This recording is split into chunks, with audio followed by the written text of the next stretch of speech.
The first Olympic Games. The Greeks celebrated courage and strength by telling stories about brave, strong people like Odysseus. They also celebrated courage and strength with a big festival called the Olympic Games. The bravest and strongest Greeks came to the Olympic Games to compete for prizes. The Olympics started when two cities in ancient Greece made peace after fighting with each other for years and years. To celebrate the peace, they decided to have a festival, a big celebration, in honor of the god Zeus, the chief god of the Greeks. The festival was named after Mount Olympus, the highest mountain in Greece. The Greeks thought that Zeus and the other gods lived on Mount Olympus. At the festival, the Greeks feasted and made sacrifices to Zeus, and they also ran races. The winners of the races were given wreaths made out of olive branches to wear on their heads.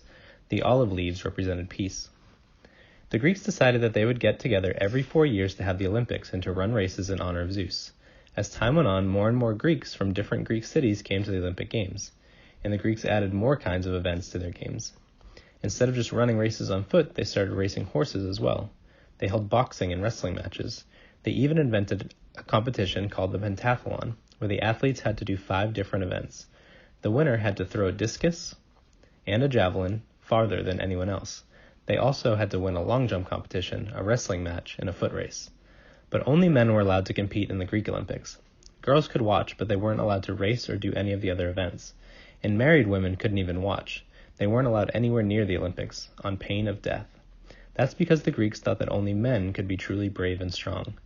They thought that the best way to honor the gods was for men to train their bodies to be as graceful and as powerful as possible.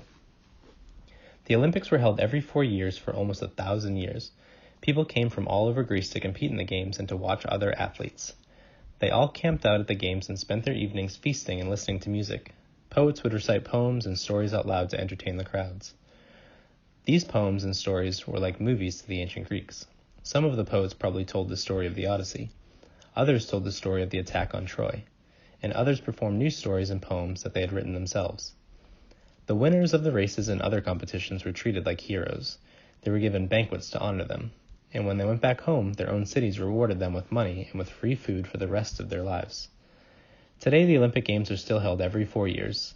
Hundreds of events take place: wrestling, running, or boxing, just like in ancient times, but also gymnastics, ice skating, soccer, basketball, swimming, and much more. Today, women can compete in the Olympics as well as men. Athletes come from all over the world, not just from Greece. But the Games are still called the Olympics, after Mount Olympus, and they still celebrate strength, grace, and courage, just like they did in the times of ancient Greeks.